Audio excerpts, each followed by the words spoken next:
भाषा सीखने के लिए बच्चा बनना पड़ता है। बिना बच्चा बने कोई भाषा नहीं सीख सकता। तो स्वाभाविक है कि हम भी बच्चा बनेंगे तभी सीख सकेंगे, इसलिए बच्चा बने हैं। महाराष्ट्र में उन लोगों से जो दूसरी भाषा नहीं जानते हैं, केवल मराठी जानते हैं, उनसे संवाद स्थापित कर सकें, तो उसका इसी में उपयोग होगा। आप अगर इस तरह से परेशान करोगे तो फिर लोग यहाँ आना बंद करेंगे। फिर जो काम बाहर वाले आकर के यहाँ कर दे रहे हैं वो काम आपको खुद करना पड़ेगा।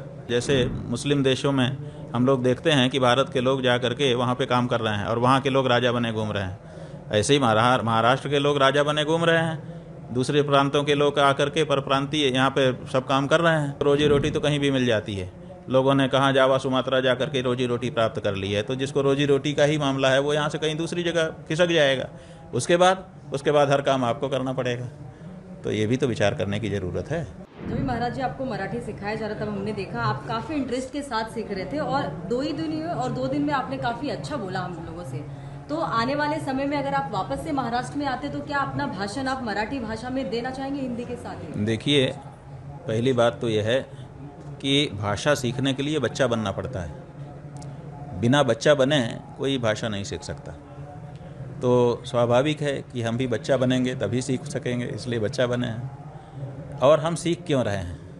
इसीलिए सीख रहे हैं ना कि महाराष्ट्र में उन लोगों से जो दूसरी भाषा नहीं जानते हैं, केवल मराठी जानते हैं, उनसे संवाद स्थापित कर सकें, तो उसका इसी में उपयोग होगा। तो सर, जिस तरीके से साथ ही साथ जो महाराष्ट्र के संत हुए हैं, उन्होंने मराठी भाषा में बहुत सारा धार्मिक आध्यात्मिक साहित्य लिखा है।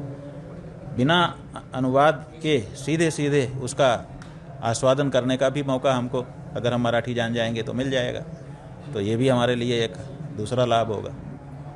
महाराज, जिस तरीके से वीडियो वायरल हुआ था एक भाजी वाले को, या जो मिडिल क्लास फैमिली है जो एक दिन पे अपना घर रोजी रोटी चलाता है, उसको एक झापड़ मार के ज़बरदस्ती मराठी बोलने पे फोर्स करना, इस पे आपकी प्रतिक्रिया क्या होगी? क्या ये इस पे हमारी प्रतिक्रिया की बात नहीं है बहन जी।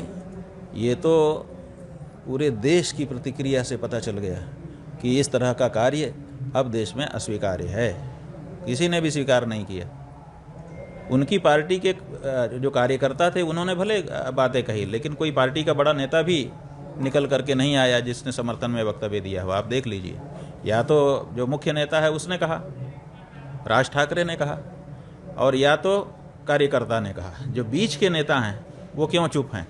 इसी से अंदाज़ा लगा लीजिए कि उनको भी ठीक नहीं लगा है, और उनको भी बोलने पर लग रहा है कि हम बोलेंगे तो हमको भी शर्म ही आएगी, इसीलिए वो भी नहीं बोल रहे हैं। सर, इससे पहले भी उत्तर भारतीयों को टारगेट किया गया था, मारा पीटा गया था, फिर से एक बार कहीं ना कहीं किसी मुद्दे को लेकर उत्तर भारतीय को ही महाराष्ट्र में टारगेट किया जा रहा है।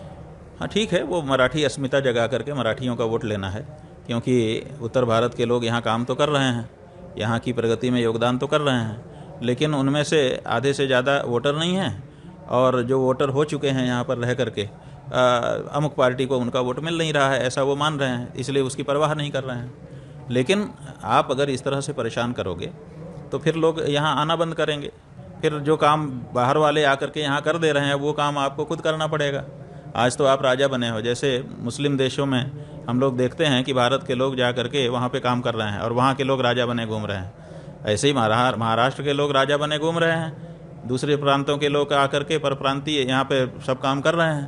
तो अगर आप उनको भगाना शुरू करोगे तो देखो, रोजी रोटी तो कहीं भी मिल जाती है। लोगों ने कहाँ जावा सुमात्रा जा करके रोजी रोटी प्राप्त कर ली है, तो जिसको रोजी रोटी का ही मामला है वो यहाँ से कहीं दूसरी जगह खिसक जाएगा।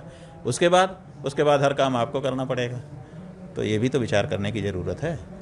महाराज जी, आपने उनको यहाँ क्यों बसाया है? मराठी बोलने के लिए बसाया है कि अपना काम करवाने के लिए बसाया है? अपना काम करवाने के लिए बसाया है तो कर रहे हैं। अब मराठी बोलने के क्यों अनिवार्य कर रहे हो आप?